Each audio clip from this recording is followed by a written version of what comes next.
Avec mon goût pour la transformation, au lieu de recharger les étuis des munitions, j'ai préféré en fabriquer des trophées pour le Modern Tartyp.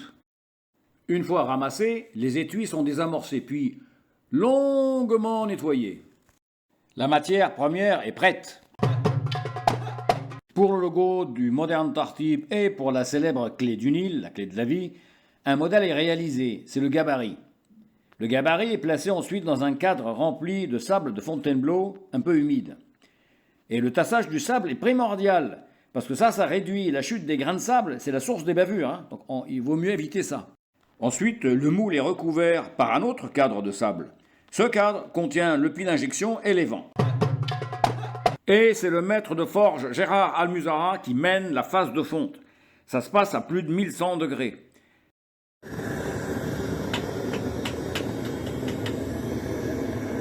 En le versant par le puits d'injection, le laiton remplit progressivement le moule et l'air s'échappe par les vents. 10 minutes plus tard, c'est l'ouverture du cadre et ça révèle le début. Le tout début d'un très long processus de finition. Et ça commence par le découpage des excroissances, puis la finition à l'émery, d'abord de 40, puis 80, 100, 220, 500, 800, 1000 et enfin le passage à la pâte à polir. Autant la clé du Nil tient seule depuis des millénaires, le logo du Modern Tartyp, lui, a besoin d'un support. La maîtresse céramiste, Géraldine Lemoyle, rentre en scène. Elle mène cette délicate opération dans un four chauffé, lui aussi à 1100 degrés.